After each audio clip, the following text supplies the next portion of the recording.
Hello friends, स्वागत है हमारे यूट्यूब चैनल वीएन एजुकेशन में। जैसा कि आज आप लोग देख रहे हैं टेस्ट सीरीज़ 12। जी हाँ, 12 में आप लोगों के बीच लेके आ गया हूँ और ये प्लेटफॉर्म का है दोस्तों। ध्यान रखेंगे, ये प्लेटफॉर्म का सेट नंबर 12 में आज लगाने वाला हूँ फुल एनालिसिस के साथ। कहीं भी जाने की ज़रूरत नहीं है, हमारे चैनल पर बने रहें और फुल एनालिसिस के साथ प्रैक्टिस करते रहें। तो इससे पहले दोस्तों 1 से लेकर 11 तक जिन दोस्तों ने अभी तक नहीं लगाया है, हमारे चैनल के प्लेलिस्ट में मौजूद है, वहाँ पर जाकर आप लोग प्रैक्टिस कर सकते हैं। और इससे पहले और दोस्तों हाँ, 20 सेट खान सर का प्रैक्टिस सेट में लगा चुका हूँ और 5 सेट ज्ञान बिंदु का भी, रोशन सर और बिट्टू सर का। तो वहाँ पर जाकर के आपको फुल एनालिसिस के साथ प्रैक्टिस करवाया गया है, वहाँ पर जाकर आप लोग प्रैक्टिस कर सकते हैं। तो चलिए दोस्तों, बिना देरी किए चलते हैं प्रश्न की ओर। और हाँ, जिन दोस्तों को पीडीएफ चाहिए, हमारे टेलीग्राम चैनल से जुड़ जाएँ, लिंक डिस्क्रिप्शन में है, वहाँ से कनेक्ट हो जाएँ, जाकर वहाँ से पीडीएफ प्राप्त कर सकते हैं। तो चलिए चलते हैं प्रश्न की ओर।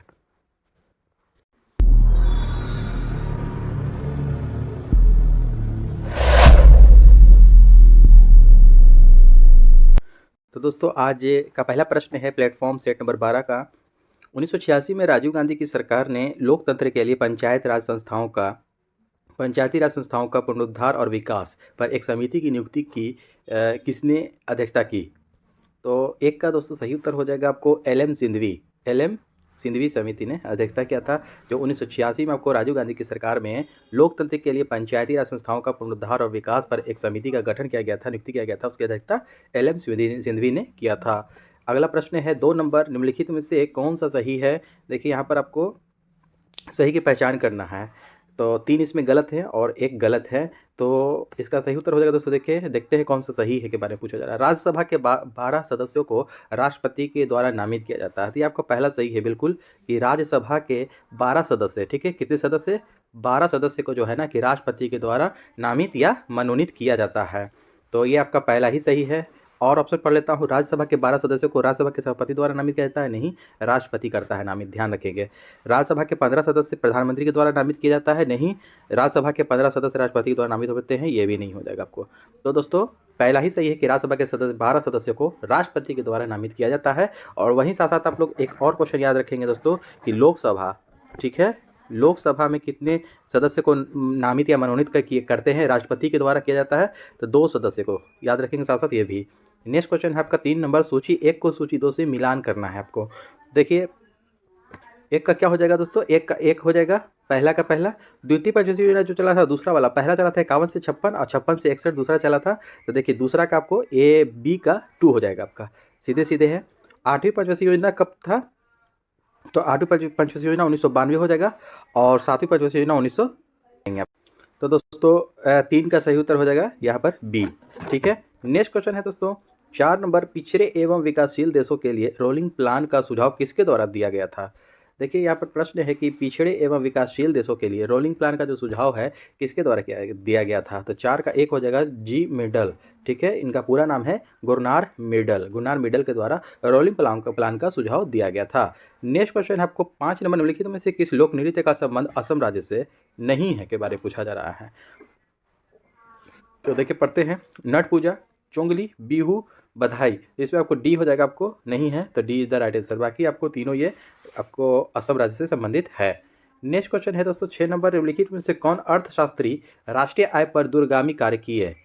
इनमें से कौन से अर्थशास्त्री जो हैं अर्थशास्त्री राष्ट्रीय आय पर दूरगामी कार्य किए हैं? तो 6 का सही उत्तर हो जाएगा डी, वी के आर वी राव ने कार्य किए। नेक्स्ट क्वेश्चन, एकाधिकार का अर्थ क्या होता है? एकाधिकार का अर्थ क्या होता है? तो एकल विक्रेता, ठीक ना, एकल विक्रेता को एकाधिकार का अर्थ बोला जाता है। नेक्स्ट क्वेश्चन है आपका 8 नंबर, अंतर्राष्ट्रीय तिथि रेखा कौन है? देखिए, अंतर्राष्ट्रीय तिथि रेखा कौन है? तो 8 का सही उत्तर हो जाएगा डी, 180 डिग्री देशांतर को अंतर्राष्ट्रीय तिथि रेखा कहा जाता है। अगला प्रश्न है, कोणार्क मंदिर के देवता हैं? कोणार्क मंदिर के देवता कौन है? सूर्य, शिव, कृष्णा या ब्रह्म? 9 का ए हो जाएगा, सूर्य ही है। आपको कोणार्क मंदिर जो है, कोणार्क मंदिर पड़ता कहाँ है आपको दोस्तों, ये भी याद रखेंगे, तो उड़ीसा में पड़ता है। ये कहाँ? उड़ीसा में, ठीक है।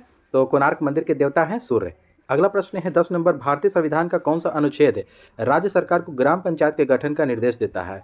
देखिए, राज्य सरकार को ग्राम पंचायत के गठन का निर्देश देता है, तो 10 का आपको सही उत्तर हो जाएगा अनुच्छेद 40, ग्राम पंचायत याद रखेंगे, अनुच्छेद 40 है। अगला प्रश्न है दोस्तों 11 नंबर, अवध राज्य को किसने ब्रिटिश भारत राज्य में विलय किया? देखिए, अवध राज्य को ब्रिटिश भारत राज्य में विलय किया था किसने? Warren Hastings, Lord Wellesley, Lord Dalhousie या लॉर्ड कर्जन? 11 का सी हो जाएगा दोस्तों लॉर्ड डलहौजी। लॉर्ड डलहौजी ने अवध राज्य को ब्रिटिश भारत राज्य में विलय किया था। तो दोस्तों याद रखेंगे डलहौजी का ही नाम जुड़ा हुआ है आपको राज्य हड़प नीति से, ठीक है, राज्य हड़प नीति, ठीक है, जिसको डॉक्ट्रिन ऑफ लैप्स कहते हैं इंग्लिश में। तो इसको याद रखेंगे कि डॉक्ट्रिन ऑफ लॉर्ड डलहौजी का ही ये इनसे नाम जुड़ा है। इन्होंने ही आपको राज्य हड़प नीति का शुरुआत किया था। तो अवध राज्य को किसने मिलाया था ब्रिटिश भारत राज्य में? लॉर्ड डलहौजी ने। नेक्स्ट क्वेश्चन है, और साथ साथ ये भी याद रखेंगे दोस्तों कि सबसे पहले किस जगह को मिलाया गया था? तो सतारा को मिलाया गया था। याद रखेंगे ये भी क्वेश्चन आपको पूछता है, प्रश्न एग्जाम में आता है कि सतारा ये आपको महाराष्ट्र में पड़ता है, इमेज, ठीक है, महाराष्ट्र में पड़ता है। सबसे पहले सतारा राज्य को मिलाया गया था। नेक्स्ट क्वेश्चन आपको 12 नंबर, मिट्टी और पत्थर के टुकड़ों का पहाड़ी की तल की ओर गमन करना क्या कहलाता है? मिट्टी और पत्थर के टुकड़े जो होते हैं, तो पहाड़ी की तल, उसका जो जड़ होता है पहाड़ का, तो तल की ओर गमन करना क्या कहलाता है? तो 12 का ए हो जाएगा आपको मृदा अपरदन। क्या कहलाता है? मृदा अपरदन कहलाता है। नेक्स्ट क्वेश्चन है आपको 13 नंबर, प्यूर्टो रिको खाई यानी कि प्यूर्टो रिको गर्त जो होता है आपको ट्रेंच निम्नलिखित में से किस महासागर में स्थित है? आपको प्यूर्टो रिको खाई, देखिए काफ़ी इंपॉर्टेंट प्रश्न है। तो 13 का आपको सी हो जाएगा अटलांटिक महासागर। क्या हो जाएगा? अटलांटिक महासागर। अगला प्रश्न है आपको 14 नंबर, बुशवेल्ड घास से कहाँ पाए जाते हैं? देखिए बुशवेल्ड आपको जो घास है ये आपको कहाँ पाए जाते हैं? तो 14 का सी हो जाएगा आपको साउथ अफ्रीका, दक्षिण अफ्रीका में ये पाए जाते हैं, ध्यान रखेंगे आप लोग। नेक्स्ट क्वेश्चन है आपको, सूर्य से दूरी के अनुसार सबसे अंतिम ग्रह कौन सा है? देखिए सूर्य से दूरी के अनुसार सबसे अंतिम ग्रह कौन सा हो जाएगा? तो 15 का दोस्तों सी हो जाएगा नेपच्यून, जिसको हम लोग हिंदी में क्या कहते हैं? वरुण। क्या कहते हैं? वरुण ग्रह, ठीक है, इसको याद रखेंगे, नेपच्यून। सबसे दूर स्थित ग्रह आपको यही है सूर्य से, नेपच्यून। और साथ साथ इसको भी याद रखेंगे दोस्तों कि नेपच्यून को हरे रंग का ग्रह कहते हैं। कैसा रंग का ग्रह है ये? हरे रंग का ग्रह कहा जाता है नेपच्यून को, ठीक है।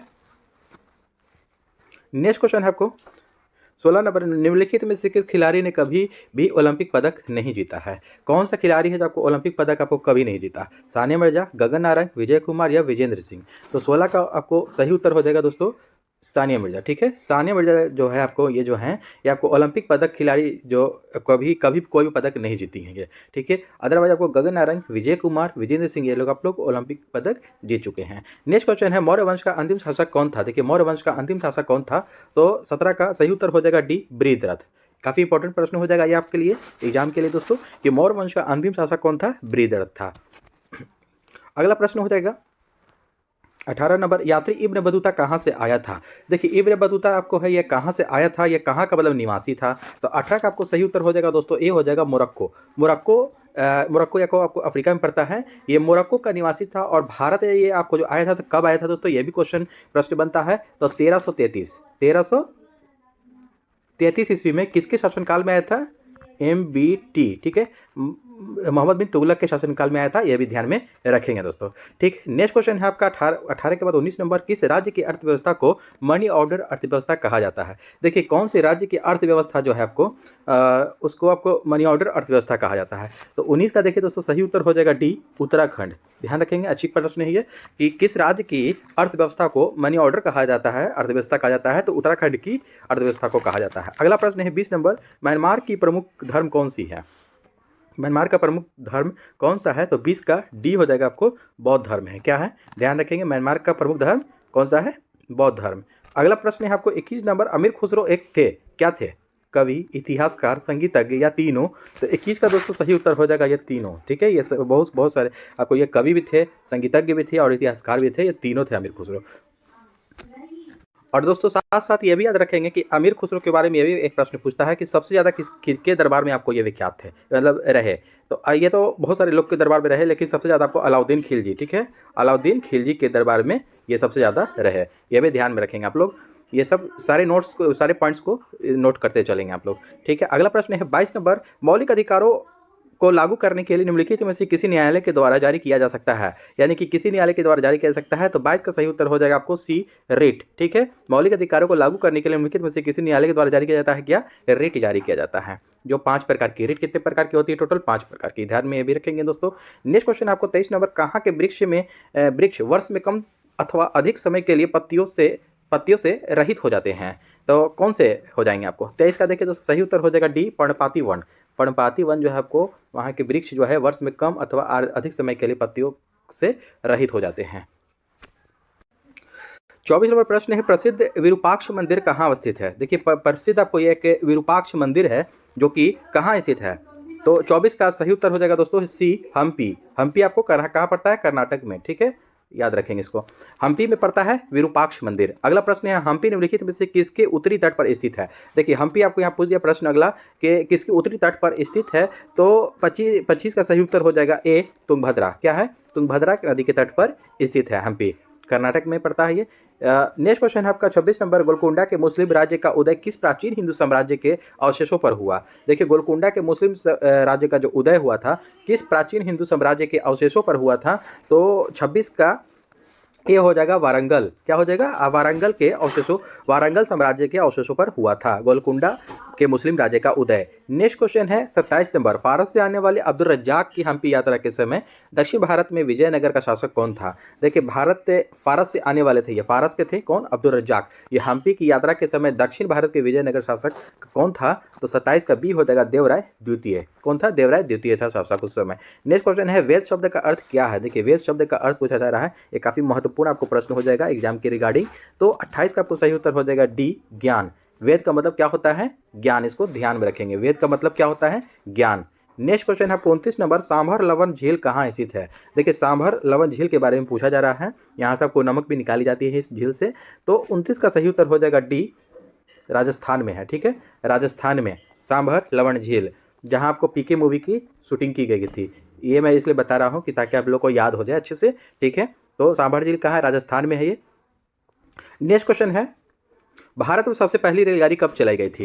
देखिए भारत में सबसे पहली रेलगाड़ी कब चलाई गई थी। तो 30 का आपको दोस्तों सही उत्तर है 1853। छोटा डेट भी याद रखेंगे दोस्तों, 16 अप्रैल। कब, 16 अप्रैल को आपको ये 1853 को पहली रेल चलाई गई थी। साथ साथ ये भी याद रखेंगे दोस्तों कि 10 से 16 अप्रैल को क्या मनाया जाता है, रेल सप्ताह के रूप में मनाया जाता है, रेल सप्ताह, ठीक है, रेल सप्ताह के रूप में मनाया जाता है 10 से 16 अप्रैल के बीच, ठीक है, 16 अप्रैल 1853 को।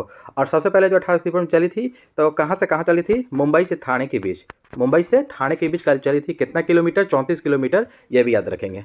नेक्स्ट क्वेश्चन है, निम्नलिखित में से वह कौन सी नदी है जिसका उद्गम भारतीय क्षेत्र में नहीं है। निम्न में से कौन सी नदी है जो जिसका आपको उद्गम जो होता है, आपको जहाँ से निकलती है नदी, उसका भारतीय क्षेत्र में नहीं है। तो महानंदा, ब्रह्मपुत्र, रावी, चेनाब। तो 21 का आपको सही उत्तर हो जाएगा, देखिए बी, ब्रह्मपुत्रा, ये ठीक है, ब्रह्मपुत्रा हो जाएगा, ये तिब्बत से निकलती है। तो ये आपको भारतीय क्षेत्र में नहीं आता है। अदरवाइज रावी, चेनाब, महानदी ये सब आपको भारतीय क्षेत्र में आता है जहाँ से ये उद्गम होती है। नेक्स्ट क्वेश्चन है 32 नंबर, खालिस्तान को स्वतंत्रता आंदोलन की ग्रैंड ओल्ड लेडी कहा जाता है। देखिए ग्रैंड ओल्ड लेडी के नाम से किसे जाना जाता है जो कि स्वतंत्रता आंदोलन की थी है। तो 32 का आपको सही उत्तर हो जाएगा आपको बी, अरुणा आसफ अली। इन्हें, अरुणा आसफ अली को स्वतंत्रता आंदोलन की ग्रैंड ओल्ड लेडी के नाम से ये विख्यात हैं, इन्हीं को कहा जाता है। 32 का बी हो जाएगा। नेक्स्ट क्वेश्चन आपका 33 नंबर, निम्नलिखित में से कौन ताशकंद समझौते से संबंधित है। देखिए ताशकंद समझौते से कौन संबंधित है, इसमें से पूछा जा रहा है। 33 का आपको बी हो जाएगा, लाल बहादुर शास्त्री। ये ताशकंद समझौते में, देखिए लाल बहादुर की जो मृत्यु कब हुई थी, 1966 में हो गई थी। ताशकंद समझौते में जब गए थे ना ये ताशकंद समझौते में, तो वहीं इनकी मृत्यु हो गई थी, ध्यान में रखेंगे ये भी। और दोस्तों जो भी दोस्तों अभी तक हमारे चैनल को सब्सक्राइब नहीं किया, हम चैनल को सब्सक्राइब करें, अपने दोस्तों में शेयर करना ना भूलें। और दोस्तों एक बात याद रखें कि PDF चाहिए तो हमारे चैनल के डिस्क्रिप्शन बॉक्स में लिंक मौजूद है टेलीग्राम का, वहाँ से कनेक्ट हो जाए, वहाँ से PDF प्राप्त कर सकते हैं, ताकि आपको रीजनिंग और मैथ का भी प्रैक्टिस कर सकें, ठीक है दोस्तों। और जी जान लगा करके तैयारी करते रहें, क्योंकि टाइम काफ़ी करीब है और इतने अच्छा अपॉर्चुनिटी है, अच्छी सीट है, अच्छी मात्रा में 12,000 समथिंग सीट है। तो एक सीट अपना पक्का करने की कोशिश करते रहें एकदम, और जी जान लगा दें दोस्तों, ठीक है। नेक्स्ट क्वेश्चन है आपका, जनगणना 2011 के अनुसार जनसंख्या घनत्व का सही अवरोही क्रम किन राज्यों का है।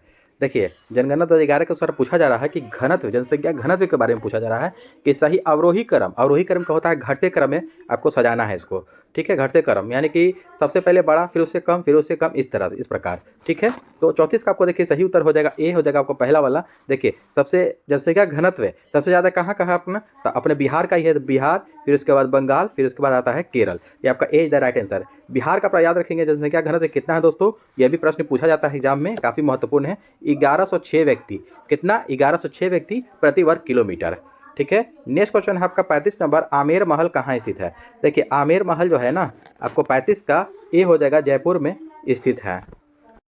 अगला प्रश्न है 36 नंबर, निम्नलिखित में से कौन सा एक के बाघ संरक्षित स्थल नहीं है। देखिए बाघ संरक्षित स्थल नहीं के बारे में पूछा जा रहा है।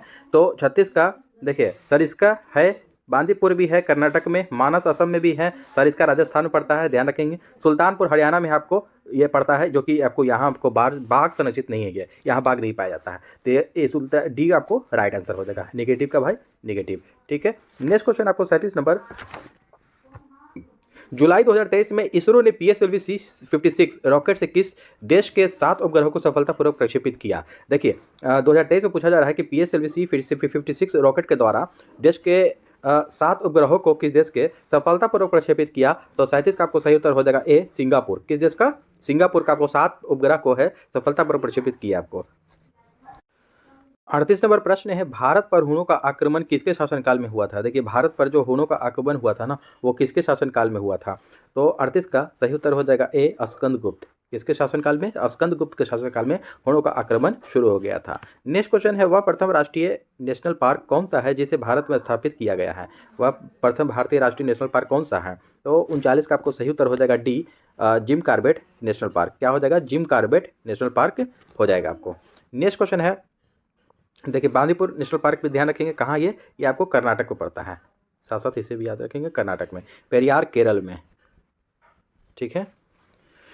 नेक्स्ट क्वेश्चन है आपका दोस्तों 40 नंबर, महमूद गजनवी के भारत पर आक्रमण के प्रमुख उद्देश्य क्या था। देखिए जब महमूद गजनवी आपको भारत पर आक्रमण किया था तो उसका प्रमुख उद्देश्य क्या था, मकसद क्या था। तो 40 का आपको देखिए दोस्तों डी हो जाएगा आंसर इसका, कि मध्य एशिया में एक बड़े साम्राज्य की स्थापना के लिए धन संग्रह करना यही आपको मेन मकसद था इसका।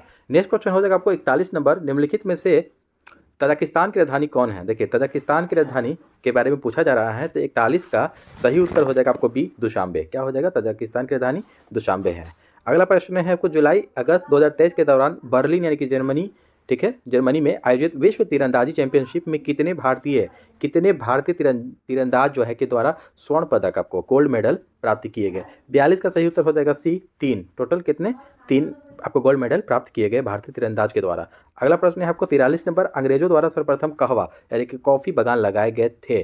तो कहाँ लगाए गए थे, कौन से जनपद में। तो 43 का आपको सही उत्तर हो जाएगा ए चिकमंगलूर जनपद में।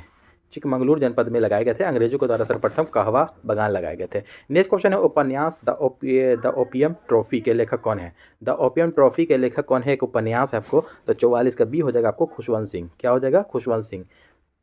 साथ साथ एक और इनका आपको उपन्यास है ए ट्रेन टू पाकिस्तान, एक पुस्तक है इनका ए ट्रेन टू पाकिस्तान, ये भी याद रखेंगे खुशवंत सिंह का ही लिखा हुआ है।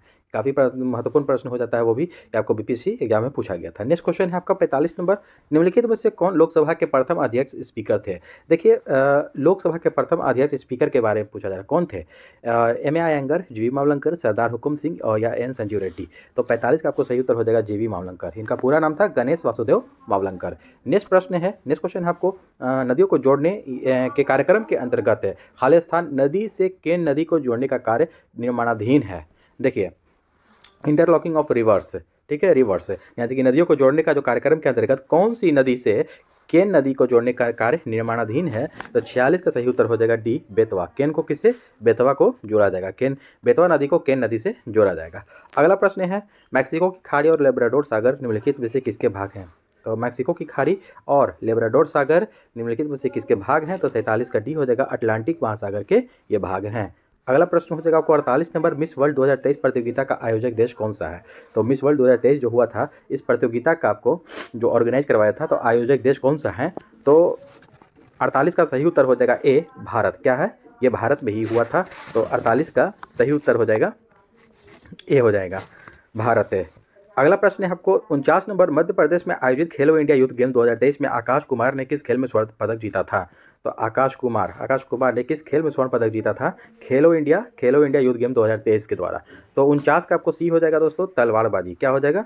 आकाश कुमार ने किस में स्वर्ण पदक जीता? तलवारबाजी में जीता। नेक्स्ट क्वेश्चन आपको 50 नंबर, जुलाई 2023 में कौन सा देश शंघाई सहयोग संगठन SCO का अस्थायी सदस्य बना। कौन सा देश बना है आपको? शंघाई सहयोग संगठन SCO का अस्थायी आपको सदस्य, स्टेबल जो होता है अस्थायी सदस्य बना है। तो 50 का आपको ए हो जाएगा ईरान। कौन बना है? ईरान बना है।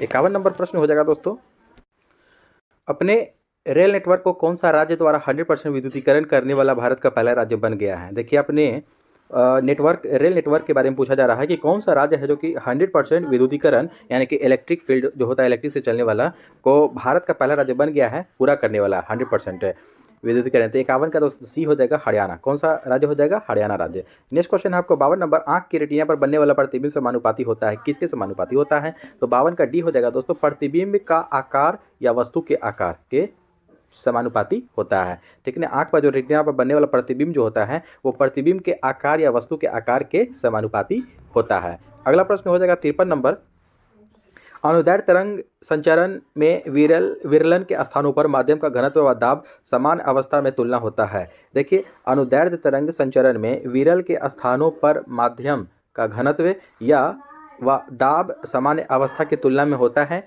क्या होता है? कम होता है। ठीक है, बी द राइट आंसर यहाँ पर हो जाएगा दोस्तों। नेक्स्ट क्वेश्चन है, लाल और हरा रंग को मिलाने से कौन सा रंग बनता है? देखिए लाल और हरा रंग को मिक्स करेंगे तो कौन सा रंग तैयार हो जाएगा? तो यहाँ पर आपको देखिए लाल हरा पीला, ठीक है, पीला बनता है। लाल यानी कि red plus green is equal to yellow. ठीक है ना, ये बनेगा आपका। नेक्स्ट क्वेश्चन हो जाएगा आपको, जर्मेनियम क्रिस्टल में आबंध हैं। देखिए जर्मेनियम क्रिस्टल में आबंध हैं क्या? धात्वीय सहसंयोजी आयनिक या वॉल्डर वॉल से। तो 55 का आपको सही उत्तर हो जाएगा बी सहसंयोजी। क्या हो जाएगा? जर्मेनियम क्रिस्टल में आपको आबंध होते हैं सहसंयोजी आबंध होते हैं। नेक्स्ट क्वेश्चन है दोस्तों इसका 56 नंबर, यहाँ पर आपको देखिए ये आपको न्यूमेरिकल है। एक गेंद को निर्वात में 49 मीटर पर सेकंड की चाल से ऊपर फेंका जाता है। कितना है? निर्वात में किस स्पीड से फेंका जा रहा है? 49 मीटर पर सेकंड की चाल से फेंका जा रहा है। उच्चतम बिंदु तक पहुंचने के लिए उस गेंद के द्वारा लिया गया समय यानी कि टाइम पूछा जा रहा है आपको। तो यहाँ पर क्या पूछ रहा है कि उच्चतम बिंदु तक पहुंचने के लिए गेंद के द्वारा लिया गया समय आपको देखिए टी बराबर क्या हो जाएगा? u/g हो जाएगा। ठीक है, यानी कि u प्रारंभिक वेग, g आपको ग्रेविटी हो गया। तो u कितना है यहाँ पर दोस्तों? 49 मीटर पर सेकेंड। प्रारंभिक वेग कितना है इसका? 49 है। तो 49 बटा में आपको जी का मान कितना होता है? 9.8 होता है ना, 9.8 मीटर पर सेकेंड स्क्वायर होता है। इसको आपको इससे काटेंगे, यहाँ पॉइंट हटेगा तो ऊपर जीरो बैठेगा। 49 इकाई 49 जीरो 49 दूनी के 98 और यहाँ से 2 × 5 = 10। तो आपका कितना गया दोस्तों? 5 हो गया। 5 सेकेंड टाइम आ गया। आपको कितना टाइम लगेगा? 5 सेकेंड। ठीक है, तो इस पर कहाँ 5 सेकेंड? देखिए सी में है ऑप्शन सी हो जाएगा आपका। 5 second is the right answer. Next question है दोस्तों इसका अगला, परम शून्य तापक्रम पर अर्धचालक की चालकता होती है, क्या होती है? देखिए परम शून्य तापक्रम पर पूछ रहा है कि अर्धचालक की चालकता क्या होती है। तो 57 का सही उत्तर हो जाएगा ए, शून्य होता है। परम शून्य तापक्रम पर अर्धचालक की चालकता शून्य होती है। परम शून्य ताप का मान कितना होता है? -273.15 डिग्री सेल्सियस। याद रखेंगे इसको। ठीक है, तो शून्य हो जाएगा इसका सही आंसर शून्य। नेक्स्ट क्वेश्चन आपको 58 नंबर, कैथोड किरणें हैं। देखिए कैथोड किरणें क्या हैं? तो 58 का ए हो जाएगा इलेक्ट्रॉन की धारा। क्या हो जाएगा? ए हो जाएगा इलेक्ट्रॉन की धारा कैथोड किरणें हैं। 58 का ए हो जाएगा। 59 नंबर प्रश्न है, मानव शरीर में कहाँ पाचन एवं श्वसन मार्ग एक दूसरे को अतिक्रमित करते हैं? देखिए मानव शरीर में कहाँ आपको पाचन एवं श्वसन मार्ग एक दूसरे को अतिक्रमित करते हैं यानी कि क्रॉस करते हैं एक दूसरे को। तो 59 का सही उत्तर हो जाएगा ए, ग्रसनी आपको गला के पास होता है। ये ग्रसनी में जो होता है ना, श्वास नली जो होता है आपको एक दूसरे को अतिक्रमित करते हैं। नेक्स्ट क्वेश्चन हो जाएगा आपको 60 नंबर, लौह चुंबकीय होता है तो कितना क्या पर? तो 60 का देखिए डी हो जाएगा आपको 770 डिग्री सेल्सियस के से कम ताप पर क्या होता है? लौह चुंबकीय होता है। लोहा क्या होता है? लौह चुंबकीय होता है। 770 डिग्री सेल्सियस के ताप पर कम ताप पर होता है। नेक्स्ट क्वेश्चन है 61 नंबर, किसमें एल्युमिनियम नहीं होता है? देखिए इसमें एल्युमिनियम पूछ रहा है कि किसमें नहीं पाया जाता है। डायोलाइट, फ्लोरोस्पार, फेल्डस्पार या माइका। तो 61 का आपको सही उत्तर हो जाएगा दोस्तों बी, फ्लोरोस्पार। ठीक है, फ्लोरोस्पार में आपको जो है कि एल्युमिनियम नहीं होता है, अदरवाइज डायोलाइट, फेल्डस्पार, माइका में एल्युमिनियम होता है। अगला प्रश्न आपको 62 नंबर, कृत्रिम डायलिसिस का प्रयोग होता है। कृत्रिम डायलिसिस का प्रयोग आंत के प्रतिस्थापन, कृत्रिम डायलिसिस 62 का माफ़ कीजिएगा 62 का आपको सही उत्तर सी हो जाएगा आपको वृक्क के प्रतिस्थापन में। 62 का क्या हो जाएगा? वृक्क के कृत्रिम डायलिसिस जो होता है ना, वृक्क के प्रतिस्थापन में प्रयोग किया जाता है। 63 नंबर प्रश्न है दोस्तों, उगते सूर्य उगते और डूबते समय लाल क्यों दिखाई पड़ता है? देखिए काफ़ी इंपॉर्टेंट प्रश्न है ये फिजिक्स का है कि सूर्य जब उगता है या तो फिर डूबता है तो उस समय लाल क्यों दिखाई देता है? तो 63 का ए ही हो जाएगा कि लाल रंग का विक्षेपण जो है ना कि सबसे कम होता है, इसी कारण ये लाल दिखाई देता है। विक्षेपण सबसे क्या होता है? कम होता है, इसी कारण। नेक्स्ट क्वेश्चन है 64 नंबर, ध्वनि तरंगे एक स्थान से अन्य स्थान तक किसी राशि x का स्थानांतरण करती है तो राशि x क्या हो जाएगा? तो देखिए यहाँ पर पूछ रहा है, तो 64 का डी हो जाएगा ऊर्जा। क्या हो जाएगा? राशि x ऊर्जा है। ध्वनि तरंगे एक स्थान से दूसरे स्थान तक किसी राशि x के द्वारा स्थानांतरित होती है तो राशि x क्या है? तो ऊर्जा है, आपको यहाँ पर एनर्जी है। नेक्स्ट क्वेश्चन है, मानव शरीर की सबसे बड़ी ग्रंथि कौन सी होती है? देखिए मानव शरीर की सबसे बड़ी ग्रंथि कौन सी होती है? तो 65 का दोस्तों बी हो जाएगा यकृत है। यकृत आपको सबसे बड़ी ग्रंथि है और दूसरी सबसे बड़ी ग्रंथि कौन होती है? अग्न्याशय होती है। ठीक है, अग्न्याशय। नेक्स्ट क्वेश्चन हो जाएगा आपका 66 नंबर, अमाशय में भोजन के पश्चात क्या मिलता है? देखिए अमाशय में भोजन के पश्चात क्या मिलता है? तो 66 का सही उत्तर हो जाएगा डी, जठर रस मिलता है। जब अमाशय में भोजन के पश्चात क्या मिलता है? जठर रस मिलता है। नेक्स्ट क्वेश्चन है 67 नंबर, मांस, अंडा, मछली का यकृत तथा दूध निम्नलिखित में से किसका स्रोत है? देखिए मांस, अंडा, मछली का यकृत है, मछली का यकृत है, और दूध है, निम्नलिखित में से किसका स्रोत है? विटामिन डी, B12, ए या के? तो 67 का आपको सही उत्तर हो जाएगा विटामिन डी का आपको ये महत्वपूर्ण स्रोत है, सबसे अच्छा उत्तम स्रोत माना जाता है मांस, अंडा, मछली का यकृत और दूध में। नेक्स्ट क्वेश्चन हो जाएगा यहीं पर दोस्तों ये भी देख लेंगे कि विटामिन डी का आपको रासायनिक नाम पूछ देगा तो क्या हो जाएगा? ये हो जाएगा कैल्सीफेरॉल। ठीक है, कैल्सीफेरॉल। विटामिन ए का हो जाएगा आपको रेटिनॉल। B12 का हो जाएगा ये B12 का हो जाएगा B12 का हो जाएगा दोस्तों साइनोकाबालामिन, और के का हो जाएगा फिलोक्विनोन। नेक्स्ट क्वेश्चन हो जाएगा आपको 68 नंबर, रक्त समूह ओ को सार्वत्रिक रक्तदाता कहा जाता है। सही है ये कि ओ को सार्वत्रिक रक्तदाता, डोनर कहा जाता है। निम्नलिखित में से कौन सा एंटीजन पाया जाता है इसमें? निम्न में कौन सा एंटीजन पाया जाता है? तो 68 का आपको सही उत्तर हो जाएगा डी, कोई एंटीजन नहीं पाया जाता है इसमें। ठीक ना, रक्तदाता जो आपको ओ होता है ब्लड ग्रुप, उसमें कोई भी एंटीजन नहीं पाया जाता है। नेक्स्ट क्वेश्चन आपको 69 नंबर, एल्कीन का सामान्य सूत्र क्या है? एल्कीन का सामान्य सूत्र क्या होता है? तो 69 का सही उत्तर है सी, CnH2n। ये एल्कीन का सूत्र होता है, किसका होता है? एल्कीन का। और CnH2n-2 किसका होता है? एल्काइन का, याद रखेंगे, एल्काइन। और CnH2n+2 होता है एल्केन का, इसको भी याद रखेंगे, एल्केन। ठीक है ना, एल्केन का सूत्र होता है CnH2n+2, एल्कीन का होता है CnH2n, और एल्काइन का होता है CnH2n-2, ध्यान रखेंगे। नेक्स्ट क्वेश्चन हो जाएगा आपको 70 नंबर, पानी से भरे गिलास में बर्फ का एक टुकड़ा तैर रहा है, टुकड़े के पूरा पिघल जाने पर गिलास में पानी का तल क्या हो जाएगा आपको? तो 70 का दोस्तों सही उत्तर हो जाएगा आपको बी, अपरिवर्तित रहता है। ठीक है। नेक्स्ट क्वेश्चन आपको 71 नंबर प्रश्न है दोस्तों कि एक पिंड को एक मीनार से शून्य के वेग के साथ नीचे गिराया जाता है। एक पिंड को जो है आपको एक मीनार से शून्य वेग के साथ, कितना? शून्य वेग के साथ नीचे गिराया जा रहा है। यदि 4 सेकंड के बाद वह धरातल पर पहुंचता है तो मीनार की लगभग ऊंचाई क्या होगी? हाइट पूछा जा रहा है। तो देखिए टाइम यहाँ पर आपको कितना है? 4 सेकंड है, और ऊपर से जो गिराया जा रहा है यू, जो स्पीड है आपको शून्य वेग के साथ, यानी कि शून्य है, यानी कि यू मेरा यहाँ पर कितना है? यू बराबर ये है यहाँ पर 0, और टाइम बराबर यहाँ पर 4 सेकेंड। ठीक है, टाइम बराबर 4 सेकेंड है। तो यहाँ पर हाइट पूछ रहा है, तो हाइट यहाँ पर क्या दोस्तों फॉर्मूला लगेगा? UT plus half GT square. ठीक है, u बराबर यहाँ पर प्रारंभिक वेग कितना है मेरा? 0 है, शून्य दिया है। यहाँ पर 0 से ये यहाँ पर 0 से आपको फॉर्म में गुना करेंगे यूटी का, तो मान आपको यहाँ पर 0 खत्म हो गया। तो देखिए हाफ इंटू जी का मान कितना यहाँ पर यूज़ करना है? यहाँ पर दे रखा है 10 इंटू टाइम कितना है? T square, 4 into 4। ठीक है, इस तरह से काट देंगे, 2 दूना के 4, तो 4 दूनी काट दहा के 80। ठीक है, 80 हो जाएगा आपको, ए इज द राइट आंसर, ध्यान रखेंगे। नेक्स्ट क्वेश्चन हो जाएगा आपको 72 नंबर, जब किसी धातु को गर्म किया जाता है तो इसका प्रतिरोध क्या हो जाएगा? जब किसी अगर धातु को हम गर्म करेंगे तो उसका प्रतिरोध जो होता है, रेजिस्टेंस से क्या होता है? तो 72 का बी बढ़ जाता है। ठीक ना, इसको ध्यान रखेंगे, अच्छी प्रश्न है। नेक्स्ट क्वेश्चन हो जाएगा आपको 73 नंबर, सब्जी के रूप में खाया जाने वाला छत्रक है। देखिए सब्जी के रूप में खाया जाने वाला छत्रक क्या होता है? तो 73 का बी हो जाएगा कवक। कवक जो होता है सब्जी के रूप में खाए जाने वाला छत्रक है। नेक्स्ट क्वेश्चन है डीएनए संरचना का मॉडल किसने दिया? देखिए डीएनए संरचना का डबल हेलिक्स मॉडल किसने दिया था? तो 74 का आपको डी हो जाएगा, वाटसन एवं क्रिक ने दिया था।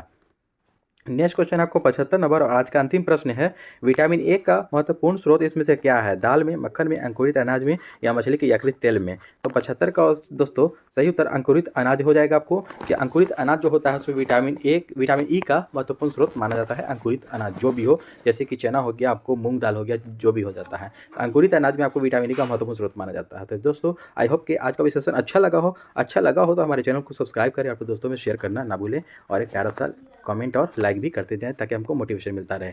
तो चलिए दोस्तों ठीक है, मिलते हैं नेक्स्ट सेट में। जय हिंद।